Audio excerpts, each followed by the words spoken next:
Welcome back दोस्तों। हमने हमारी पिछली वीडियो में केएनएन के बारे में देखा था। केएनएन क्या होता है? केएनएन एक क्लासिफायर है जो कि पॉइंट्स को क्लासिफाई करता है कि वो पॉजिटिव कैटेगरी में आते हैं या नेगेटिव कैटेगरी में आते हैं। हमारे पास एक डेटा सेट था रिव्यू सिस्टम का, जिसमें हमारे पास बहुत सारे रिव्यूज़ थे जो कि टेक्स्ट के फॉर्म में थे। तो मैंने आपको क्या बताया था कि ये कैसे काम करता है। ये क्या करता है कि जो रिव्यूज़ रहते हैं हमारे टेक्स्ट के फॉर्म में रहते हैं, उनको सबसे पहले ये कन्वर्ट करता है वेक्टर्स में, और वेक्टर्स में कन्वर्ट करके ये मैच करता है इनके वर्ड्स, जो वर्ड्स रहते हैं। जैसे कि हमने एक वर्ड लिया था टेस्टी और एक वर्ड लिया था डिलीशियस। तो जो टेस्टी और डिलीशियस वर्ड्स थे ये एक दूसरे के बिल्कुल सिमिलर थे, तो इन दोनों के बीच का डिस्टेंस जो था वो बहुत ज़्यादा कम आने वाला था। लेकिन अगर मैं वहीं दूसरे दो वर्ड्स ले लूँ, जैसे कि एक वर्ड मैंने ले लिया मेज़र और एक दूसरा वर्ड मैंने ले लिया डिलीशियस ही ले लिया, तो मेज़र और डिलीशियस में कोई सिमिलरिटी नहीं है, कोई रिलेशनशिप नहीं है। तो इन दोनों वर्ड्स के बीच का डिस्टेंस जो आएगा वो बहुत ज़्यादा लार्ज आने वाला है, 1 के आसपास कुछ आएगा। तो आप समझ सकते हैं वर्ड्स जितने ज़्यादा सिमिलर होंगे उनके बीच का डिस्टेंस उतना कम होगा, और वर्ड्स जितने ज़्यादा डिसिमिलर होंगे उनके बीच का जो डिस्टेंस होगा वो उतना ज़्यादा होने वाला है। तो हमने केएनएन के बारे में पिछली वीडियो में एक थ्योरी पढ़ी थी। आज इसके बारे में एक ज्योमेट्रिक इंट्यूशन फिर से देख लेते हैं। तो बढ़ते हैं अगली। तो हम इस वीडियो में जो कंटेंट होने वाला है हमारा, वो सबसे पहले हम ज्योमेट्रिक इंट्यूशन देखेंगे केएनएन का। फिर हम जो टाइप्स ऑफ डिस्टेंसेस मैंने आपको बोला था कि अगली वीडियो में लाऊंगा, तो इसी वीडियो में मैं आपको एक यूक्लिडियन डिस्टेंस बताऊंगा, एक मैनहट्टन डिस्टेंस बताऊंगा, कोसाइन डिस्टेंस बताऊंगा। Actually cosine distance, cosine similarity हम अगली वीडियो में देखने वाले हैं ये दोनों, और फेलियर्स ऑफ केएनएन हम इस वीडियो में देखेंगे। तो बढ़ते हैं अगली स्लाइड की तरफ। तो यहाँ पे आप देख सकते हैं ज्योमेट्रिक इंट्यूशन। ज्योमेट्रिक इंट्यूशन मतलब हम ज्योमेट्री के थ्रू केएनएन के बारे में बात करेंगे।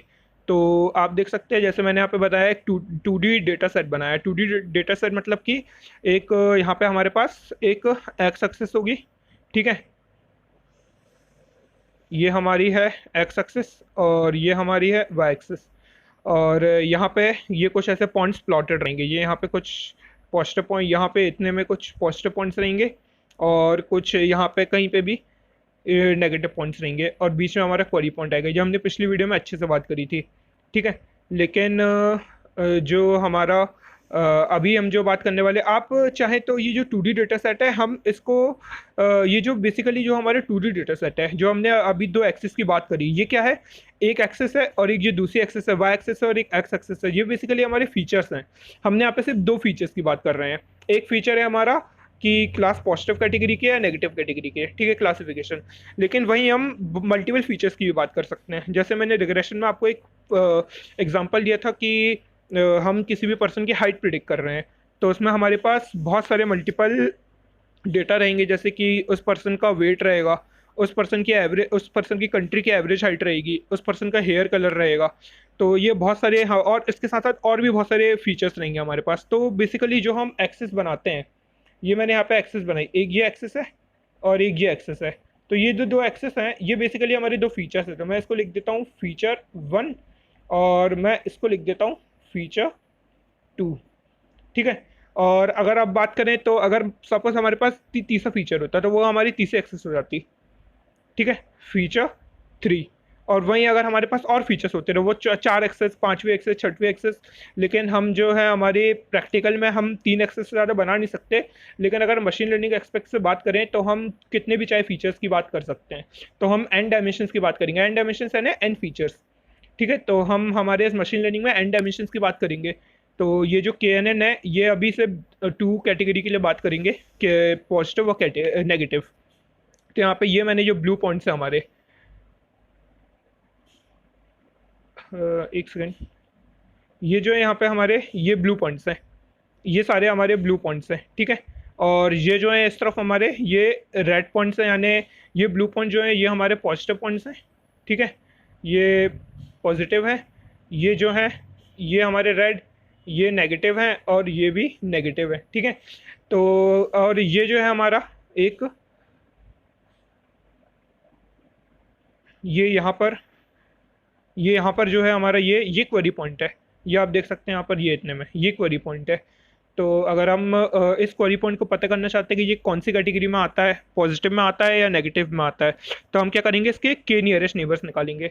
तो मैंने क्या लिखा है, एल्गोरिथम कैसे काम करती है, find the k nearest points to x q in d. जो हमारा डेटा सेट है ना डी, ये पूरा हमारा डेटा सेट है, इसमें इसके के नियरेस्ट नेबर्स निकालो। तो हम यहाँ पे के की वैल्यू ले लेते हैं, जैसे मैंने यहाँ पे ली हुई है 1 2 3 4 5 6 7। मैंने यहाँ पे के की वैल्यू ली है 7। एक्चुअली मैंने के की वैल्यू 5 ली है, 1 2 3 4 5। यस, मैंने के की वैल्यू ली है 5। तो ये यहाँ पे x1 है, ये मैंने लिखा हुआ है x1। ये हमारा x2 है, मैंने लिखा हुआ है x2। ये हमारा x3 है, ये हमारा x4 है, ये हमारा x5 है। ठीक है, तो हम इसके के नियरेस्ट पॉइंट्स निकालते हैं। तो ये x1 एक, x2 दूसरा, x3 तीसरा, x4 चौथा और x5 पांचवा। तो ये 5 हमारे इसके नियरेस्ट पॉइंट्स आ गए। तो ये 5 जो है इसके नियरेस्ट पॉइंट्स हैं, इनमें से हम अगर देखें तो ये आए हैं x1 x2 x3 x4 and x5। और इनमें से ये जो 3 है x1 x2 x3 ये नेगेटिव कैटेगरी में है, और ये जो 2 हैं x4 और x5 ये हमारे पॉजिटिव कैटेगरी में है, और ये नेगेटिव कैटेगरी में है। तो जो पॉजिटिव नेगेटिव कैटेगरी में है वो मेजॉरिटी में है, और जो पॉजिटिव कैटेगरी में वो मेजॉरिटी में नहीं है। तो अगला पॉइंट पढ़ लेते हैं, क्या लिखा है x1 x2 x3 x4 x5। ये जो पॉइंट्स आए हैं इनमें से x1 x2 and x3 are negative, x4 and x5 are positive. Therefore x2 is negative by taking majority vote. क्या करना है आपको, सबसे पहले इसके के नियरेस्ट नेबर्स निकालना है, के की वैल्यू आपको खुद से लेनी है, फिर इसके मेजॉरिटी वोट लेना है। मेजॉरिटी वोट मतलब कि कौन से पॉइंट्स ज़्यादा हैं। तो हमने यहाँ पे देखा कि हमारे नेगेटिव पॉइंट्स है वो ज़्यादा है, तो ऑलवेज के इज इक्वल टू ऑड। इसकी बात क्या है, देखिए आपको क्या करना है, के को हमेशा ना ऑड लेना है।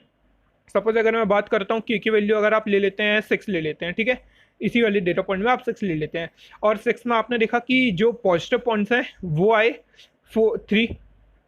ठीक है, हमारे पॉजिटिव पॉइंट्स 3 आ गए, और हमारे जो नेगेटिव पॉइंट्स हैं वो भी 3 आ गए। अब पॉजिटिव और नेगेटिव दोनों 3 आ गए, तो अब इसमें हम क्लासीफाई कैसे करें कि जो पॉजिटिव है नेगेटिव है। तो आप समझ सकते हैं कि जो हमारा ऑड इवन नंबर है, इवन नंबर के टाइम पे के की वैल्यू अगर हम इवन लेते हैं तो कभी कभी ये प्रॉब्लम हो जाती है कि पॉजिटिव और नेगेटिव पॉइंट्स बिल्कुल सेम रहते हैं, तो हम क्लासीफाई नहीं कर पाते कि वो पॉजिटिव कैटेगरी में है या नेगेटिव कैटेगरी में है। तो आप लोग को हमेशा के की वैल्यू ऑड लेनी है जनरली। ठीक है, तो के की वैल्यू हमेशा ऑड लेनी है, इसलिए हमने यहाँ पे के की वैल्यू यहाँ पे 5 ली है। पिछली वीडियो में भी हमने के की वैल्यू 3 ली थी। ठीक है, तो अब आगे बढ़ते हैं।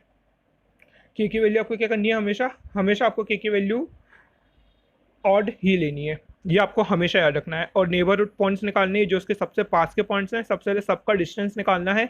ठीक है, और डिस्टेंस निकालने के बाद आपको ये देखना है कि किन का डिस्टेंस किन, जैसे आप के की वैल्यू अगर 7 लेते हो तो किन 7 पॉइंट्स का डिस्टेंस सबसे कम है, या के की वैल्यू 5 लेते हो जैसे कि हमने यहाँ पे ली हुई है, तो किन किन 5 पॉइंट्स का डिस्टेंस सबसे कम है, और फिर उन 5 पॉइंट्स को नोट करना है और देखना है इनमें से मेजॉरिटी का पॉइंट्स कौन से हैं। जैसे कि यहाँ पे नेगेटिव पॉइंट्स आए हैं, तो हमने डिक्लेयर कर दिया x2 जो है हमारा नेगेटिव है। दिस इज बाइनरी क्लासिफिकेशन, इसको हम बोलते हैं बाइनरी क्लासिफिकेशन, क्योंकि यहाँ पे से हम 2 क्लासेस की बात कर रहे हैं, एक क्लास है पॉजिटिव और एक क्लास है नेगेटिव।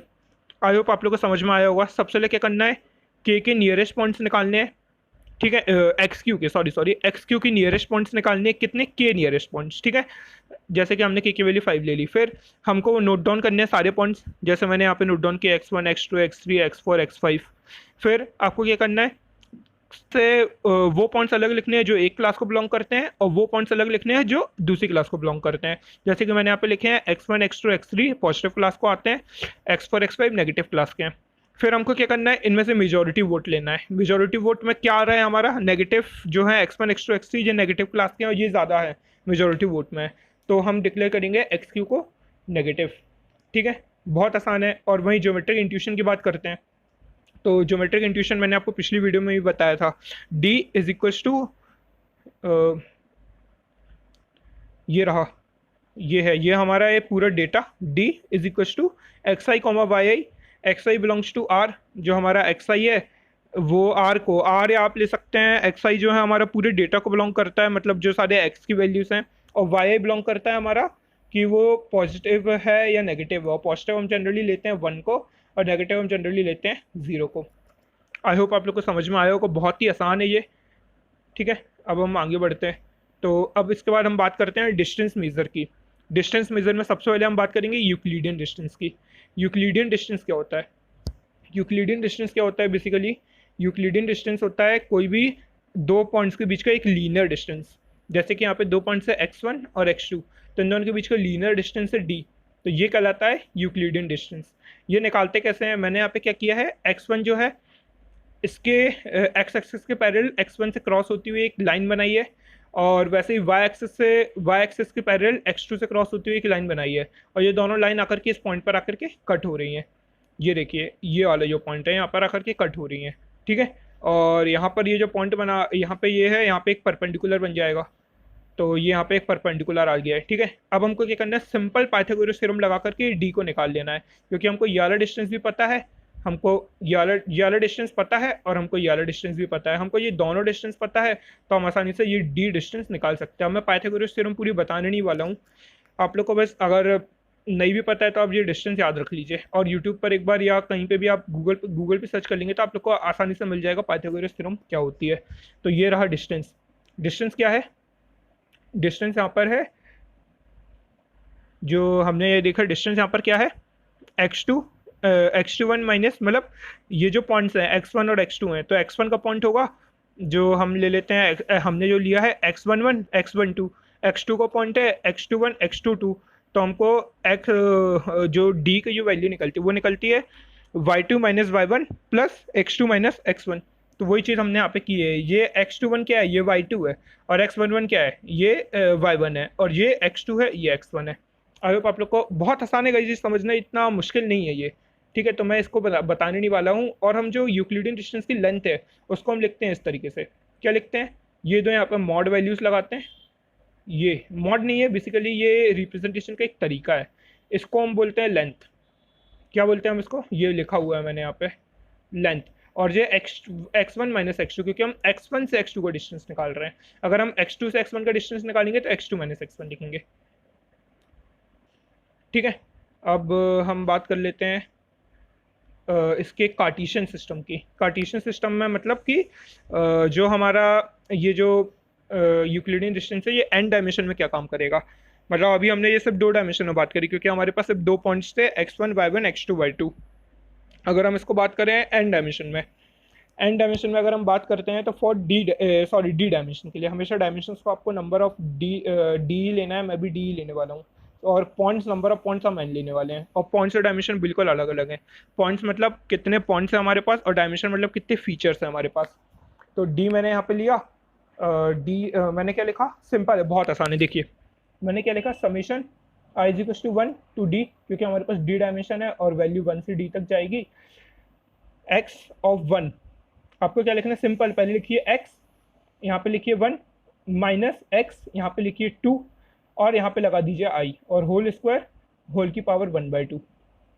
बहुत आसान है समझना, आप लोग को समझ में आया होगा। पहले क्या लिखना है हमको, 1 फिर 2, फिर यहाँ पे i लगा देना है, यहाँ पे i लगा देना है, बीच में माइनस, यहाँ पे स्क्वायर, और इसका होल का स्क्वायर। क्यों होल का स्क्वायर, क्यों, क्योंकि वैल्यूज ऐसे आएंगी, एक ये का स्क्वायर प्लस ये का स्क्वायर प्लस ये कुछ यहाँ पे रहेगा इसका स्क्वायर, और होल ओवरऑल रूट, ठीक है, जैसा कि हमने यहाँ पे लिखा हुआ है, ये यहाँ पे लिखा है, ये आप देख सकते हैं।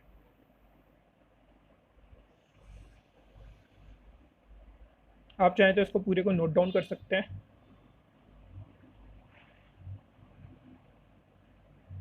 अब हम देखते हैं, सपोज़ अगर मैं बात करता हूँ कि कोई भी एक पॉइंट है, उसका ओरिजिन से डिस्टेंस क्या होगा, distance of x1 from origin. तो distance of x1 from origin वो इस तरीके से दिया जाता है, देखिए समीशन आई इक्वल्स टू 1। अब यहाँ पे क्या करना है हमको, x1 i, क्यों, क्योंकि हमारे पास और दूसरा कोई पॉइंट ही नहीं है, ये x2 हमारे पास है ही नहीं, तो हमको क्या करना है, सिर्फ x1 को लेना है, इसको लेना है। तो x1 i का होल स्क्वायर की पावर 1/2, सो सिंपल, आसान है ये, ठीक है। इसको हम रिप्रेजेंट करते हैं इससे, सो सिंपल।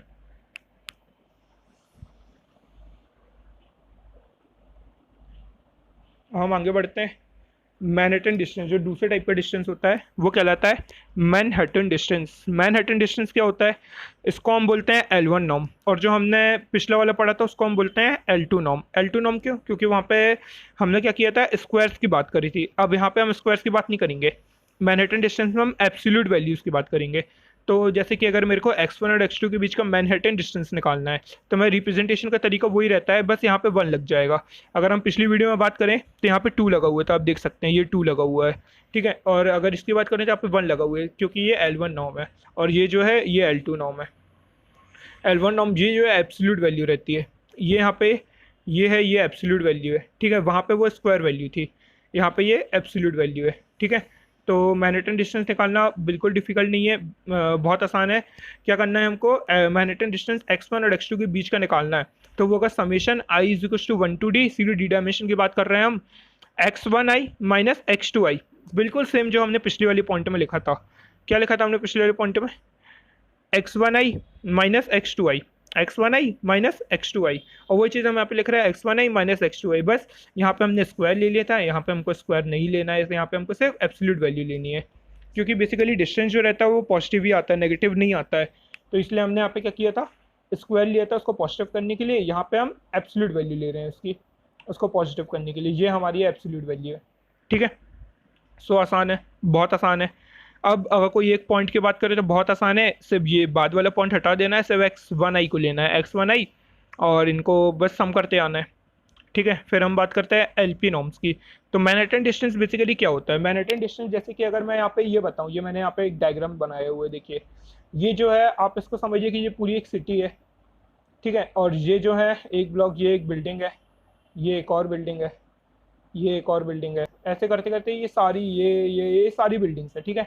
और ये जो ग्रीन लाइंस बनी हुई है, ये एक पूरी ग्रीन लाइन बनी है, एक ये पूरी ग्रीन लाइन बनी है, एक ये बनी है, ये बनी है, ये सारी क्या है, ये रूट्स हैं, ठीक है। तो सपोज़ अगर मैं बोलूँ कि मेरे को एक पॉइंट से दूसरे पॉइंट तक जाना है, मैंने बोला कि मेरे को इस वाले पॉइंट से इस वाले पॉइंट तक जाना है, तो मेरा रास्ता सिंपल सा है, मैं यहाँ से जाऊँगा, यहाँ से जाऊँगा, यहाँ से जाऊँगा, यहाँ से जाऊँगा और यहाँ से जाऊँगा। तो मैनहट्टन डिस्टेंस क्या बात करता है कि दो पॉइंट के बीच का डिस्टेंस जो होकर के जाता है, मतलब उनका एक्सेस पैरेलल डिस्टेंस जो रहता है।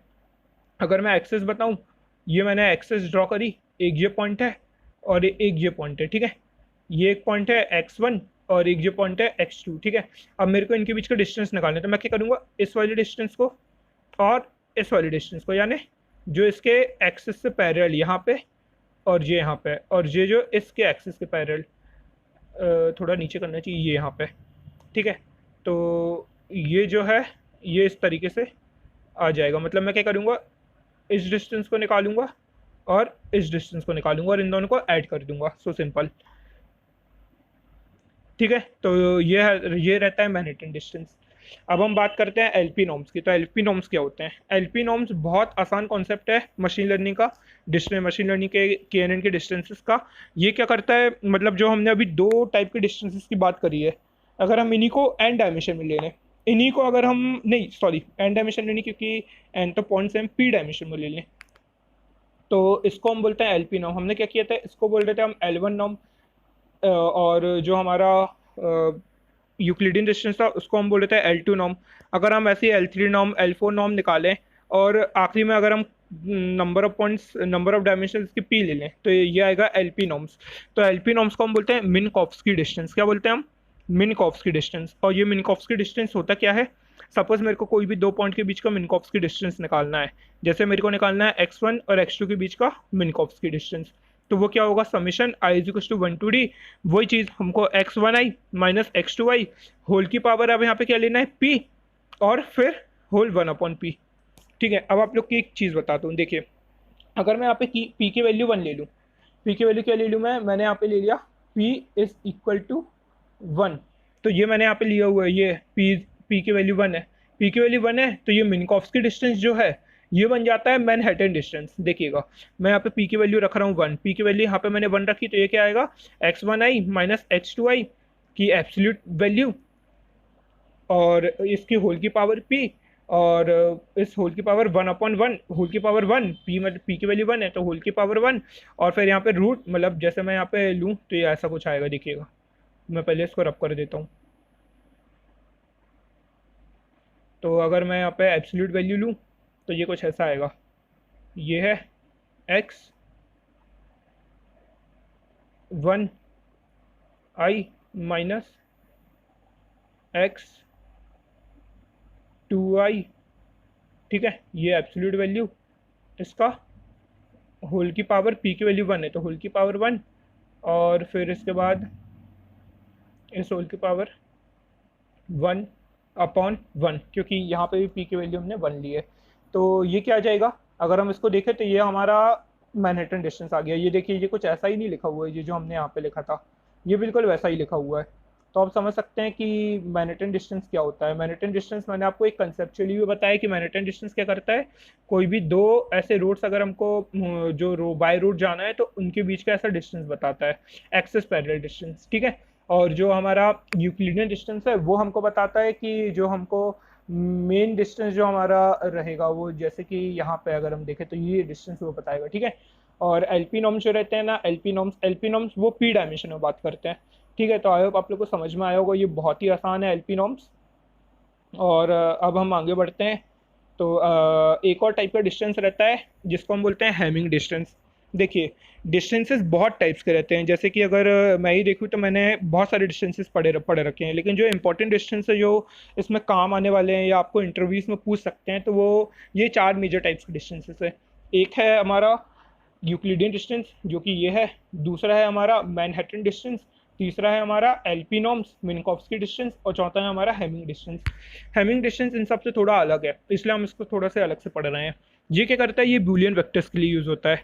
कैसे बूलियन वेक्टर्स के लिए? सपोज मेरे पास कोई भी दो वेक्टर्स हैं, x1 और x2, ठीक है। हमको मान लो x1 और x2 कोई भी दो बूलियन पॉइंट्स हैं, ठीक है। तो हमको इनके बीच का डिस्टेंस निकालना है। सपोज मैंने बोला x1 वो 0 1 0 1 1 0 0 और सो ऑन, आप आगे भी प्रोसीड कर सकते हैं, इसलिए मैंने यहाँ पे डॉट डॉट लिखा हुआ है, पर अभी हम इसको इतना ही लेके चलेंगे, ठीक है। तो ये x1 जो है ये पॉइंट्स है, और ऐसे ही मैंने x2 यहाँ पे ये लिए हुए हैं, ठीक है। तो ये हमारे ये सारे पॉइंट्स हैं जो हैं, ये x1 है, और ये हमारे सारे पॉइंट्स हैं, ये x2 हैं। अब हमको क्या करना है, हैमिंग डिस्टेंस निकालना है इन दोनों के बीच का। तो बहुत ही आसान है, आपको क्या करना है, जो पॉइंट्स जहाँ पे वैल्यूज सेम नहीं है, जहाँ पे वैल्यूज सेम नहीं है, वहाँ पे आपको क्या लेना है, 1 लेना है और ऐड करते जाना है। जैसे कि यहाँ पे अगर 1 और 0 की बात करें, सेम नहीं है, हमने 1 ले लिया, ठीक है। अगले में 1 और 0 सेम नहीं है, हमने 1 ले लिया, प्लस कर दिया। फिर अगले में सेम है, हमने 0 ले लिया। फिर अगले में सेम है, हमने 0 ले लिया। फिर उसके बाद दो वैल्यूज और सेम है, 1 और 1 सेम है, 0 और 0 सेम है, ये तो हमने यहाँ पे 0 और यहाँ पर 0। फिर अगली वैल्यूज अलग है, 0 और 1, तो हमने यहाँ पे 1 ले लिया, और अब इन तीनों को ऐड कर देते हैं, तो सिंपल आ गया हमारा आंसर 3। तो ये इन दोनों के बीच का हैमिंग डिस्टेंस आ गया, ठीक है। तो ये है हैमिंग डिस्टेंस, और ये भी बहुत ज़्यादा यूज़ होता है, ठीक है। तो हैमिंग डिस्टेंस के बारे में बात हो गई, और हैमिंग डिस्टेंस बूलियन वेक्टर्स के लिए काम आता है, ये हमेशा आपको याद रखना है, ठीक है। और बाइनरी बैग ऑफ वर्ड्स को यूज़ करता है। बैग ऑफ वर्ड्स क्या होता है? बैग ऑफ वर्ड्स की हम बात करेंगे, ये नेचुरल लैंग्वेज प्रोसेसिंग का एक इंपॉर्टेंट टॉपिक है, तो हम इसको आगे जाके एनएलपी में बात करेंगे। बहुत ज़्यादा मज़ा आने वाला है दोस्तों, क्योंकि मुझे मशीन लर्निंग पढ़ते हुए बहुत मज़ा आया, और मैं पूरी कोशिश करूँगा कि आप लोग को भी इतना ही मज़ा आए। तो प्लीज़ जितना हो सके अपने दोस्तों के बीच इस वीडियोस को शेयर करो, और अपनी जो मेरी प्लेलिस्ट है जो मैं डिस्क्रिप्शन जिसकी लिंक दे दूँगा, तो आप इसको जा कर के सेव कर लीजिए। सेव करने में ज़्यादा टाइम लगता नहीं है, बस ऊपर थोड़ी सी इसके स्पेस लगती है। जैसे कि मैं यहाँ पर आता हूँ, तो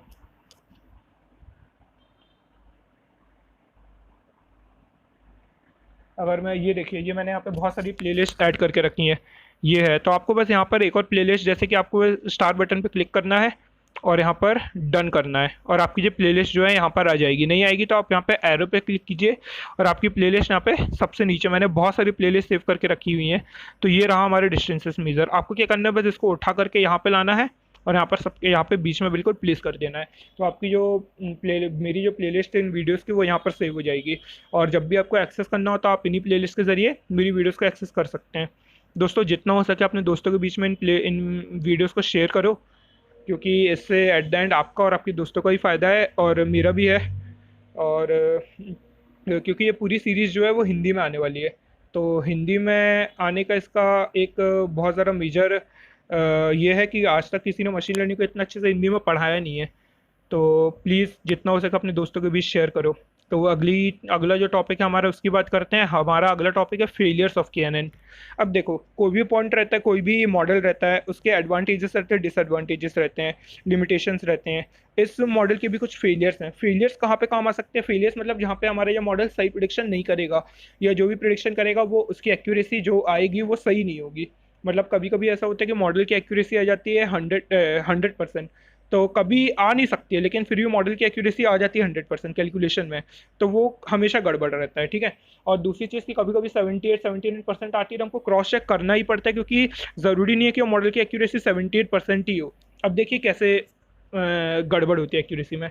तो अगर जैसे मैं देखूँ कि अगर कोई भी हमारा जो क्वेरी पॉइंट है, जो कि हमको प्रिडिक्ट करना है कि ये कौन सी कैटेगरी में बिलोंग करता है, तो अगर वो मान लो बहुत दूर है, जैसे कि यहाँ पे जो एक्स क्यू है, ये यहाँ पे बहुत दूर है, जैसे कि ये हमारे सारे रेड पॉइंट्स हैं, ठीक है, ये हमारे सारे ब्लू पॉइंट्स हैं, ये हमारे सारे वापस रेड पॉइंट्स हैं, और ये हमारे सारे वापस ब्लू पॉइंट्स हैं। ये पॉजिटिव है, ये नेगेटिव है, ये नेगेटिव है, और ये नेगेटिव है। और जो क्वेरी पॉइंट हमको प्रिडिक्ट करना है कि ये कौन सी कैटेगरी में आता है, तो मैंने यहाँ पे की वैल्यू 7 ली है। तो अगर आप देख रहे हैं ये बहुत दूर है, अगर हम इनकी नियरेस्ट नेबर्स निकालें तो एक आएगा, ये मैंने यहाँ पे लाइन्स बनाई हुई हैं, तो ये 1 2 3 4 5 6 7, ये 7 लाइन्स मैंने बनाई हुई हैं।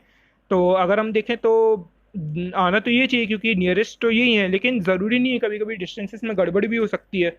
और मॉडल जो है हमारा वो तो बिल्कुल सही प्रेडिक्ट करेगा कि नियरेस्ट नेबर्स यही हैं, लेकिन क्योंकि ये पॉइंट बहुत ज़्यादा दूर है तो हम इसको सही बोल नहीं सकते, तो हमको क्रॉस चेक करना पड़ेगा।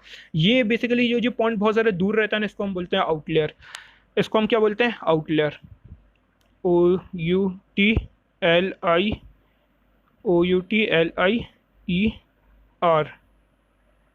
OUTLIER, ठीक है, आउटलेयर क्या बोलते हैं हम इसको? आउटलेयर। ये पॉइंट है, ठीक है। क्यों? क्योंकि ये पॉइंट इन सारे पॉइंट से बहुत ज़्यादा दूर है, और दूर होने के कारण इसकी एक्यूरेसी कभी कभी सही नहीं आ पाएगी, कभी कभी क्या मतलब हमेशा ही सही नहीं आती है इसकी, ठीक है। अब अगले अगर हम जो फेलियर है इसका उसकी बात करें, तो जंबल और पॉजिटिव और नेगेटिव पॉइंट्स। तो आप देख सकते हैं कि बहुत सारा जंबल है, मतलब सारे पॉजिटिव और नेगेटिव पॉइंट्स कभी मतलब ग्रुप में है ही नहीं। जैसे यहाँ पे अगर हम देखें तो ये ग्रुप में थे, ये सारे पॉइंट्स, ये पॉजिटिव पॉइंट्स का पूरा एक ग्रुप था, ये नेगेटिव पॉइंट्स का पूरा एक ग्रुप था, ये नेगेटिव का पूरा ग्रुप था, ये पॉजिटिव का पूरा ग्रुप था, ये नेगेटिव का पूरा ग्रुप था। तो फिर भी हम यहाँ पे प्रिडिक्ट क्यों नहीं कर पा रहे थे? क्योंकि ये पॉइंट जो है हमारा क्वेरी पॉइंट है वो बहुत ज़्यादा दूर था, ठीक है। लेकिन यहाँ पे क्या दिक्कत है? यहाँ पे दिक्कत है कि जो हमारे इन्फॉर्मेशन जो हमको दी हुई है, जो हमारे डेटा दिया हुआ है, वो इतना ज़्यादा जंबल है, मतलब पॉइंट्स इतना ज़्यादा मिक्सड अप है कि कोई हमको इन्फॉर्मेशन जो है वो यूज़फुल ही नहीं है। आप खुद बताओ, मैंने यहाँ पे यूज़रफुल लिख दिया है, सॉरी आप इसको सही कर लीजिएगा, ये होगा यूज़फुल, ठीक है। तो जो हमारी इन्फॉर्मेशन है वो यूज़फुल ही नहीं है। अब इन्फॉर्मेशन ही काम की नहीं रहेगी तो हमारा मॉडल जो है वो गलत प्रिडिक्शन तो करेगा ही, या तो गलत प्रिडिक्शन करेगा, या तो एक्यूरेसी अच्छी नहीं देगा, या तो बहुत अच्छी देगा, या तो बहुत ही बेकार देगा। तो ये भी हमारे लिए एक तरह से फेलियर ही है। अगर मान लो मेरा क्वेरी पॉइंट आ जाता है यहाँ पे, ये मेरा है एक्स क्यू, ठीक है। अब मैं यहाँ से इसके नियरेस्ट नेबर्स निकालता हूँ, तो एक ये आएगा, एक ये आएगा, एक ये आएगा, एक ये आएगा। अब ये प्रिडिक्शन ही नहीं हो पा रही कि कौन सा पॉइंट लें। अगर मैं एक और ले लेता हूँ ये और ये, अब इसको यही नहीं पता कि ये जो पॉइंट्स हैं ये, क्योंकि ये क्या मान के चलता है कि जो सिमिलर पॉइंट्स रहते हैं वो एक ग्रुप में रहते हैं, ठीक है। लेकिन अब यहाँ पे कौन सा ग्रुप माने? यहाँ पे ग्रुप ही नहीं है। तो ये जो बहुत बड़ा डिसएडवांटेज है इसका, या फेलियर है इसका, कि अगर जंबल में रहते हैं या हमारा क्वेरी पॉइंट बहुत ज़्यादा दूर रहता है, तो ये फेलियर है, और इसमें हमारा KNN जो है वर्क नहीं करता है। फिर इसमें हमें दूसरे एल्गोरिदम्स का यूज़ करना पड़ता है, ठीक है। तो वो हम आगे जाके बात करेंगे और कौन कौन से एल्गोरिदम्स का यूज़ करते हैं। तो आई होप आप लोगों को समझ में आया होगा। प्लीज़ अगर आपको पसंद आई हो ये वीडियो, तो वीडियो को लाइक करो, और जितना हो सके अपने दोस्तों के बीच में शेयर करो, और चैनल को सब्सक्राइब करना मत भूलना। आज की वीडियो में इतना ही। अगली वीडियो में मैं आपको एक बहुत ज़्यादा इंपॉर्टेंट टॉपिक पढ़ाऊंगा, जो कि है over fitting and under fitting. बहुत ज़्यादा इंपॉर्टेंट है, उस वीडियो को बिल्कुल मिस मत करना। आज की वीडियो में इतना ही। Thank you.